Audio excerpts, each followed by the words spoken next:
ગુજરાતમાં આગામી 5 દિવસ વરસાદ પડવાની આગાહી। મધ્ય અને ઉત્તર ગુજરાતમાં ભારે વરસાદની શક્યતા। રાજ્યમાં અત્યાર સુધીમાં પડ્યો સામાન્ય કરતા 11% વધારે વરસાદ। ગરબાના શોખીન ખેલૈયાઓ માટે માઠા સમાચાર। નવરાત્રી દરમિયાન રાજ્યમાં વરસાદ પડવાની શક્યતા। હળવાથી ભારે વરસાદના ઝાપટા પડવાની આગાહીકાર અંબાલાલ પટેલે કરી આગાહી। રાજકોટના ઉપલેટા પંથકના ખેડૂતો જોઈ રહ્યા છે સહાયની રાહ। વરસાદથી પાકને મોટું નુકસાન છતાં સર્વે ન થયાનો ખેડૂતોનો દાવો।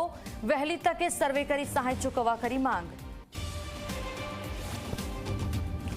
ગીર સોમનાથના સોમપરાના ગામના લોકોને પુલના અભાવે પારાવાર પરેશાની। રોજ ચંદ્રભાગા નદી પાર કરીને બાળકોને શાળાએ મૂકવા જવા મજબૂર। વર્ષોથી પુલની માંગ કરી રહ્યા છે સોમપરાના લોકો। રાજ્યની અનેક શાળાઓમાં શિક્ષકોની ઘટ વચ્ચે સામે આવી ચોંકાવનારી હકીકત। અનેક શાળામાં નથી હાજરી આપી રહ્યા શિક્ષકો। કોઈક પરદેશમાં કરે છે મજા તો કેટલાક માસ્તરોએ શાળામાં મહિનાઓથી પગ પણ નથી મૂક્યો।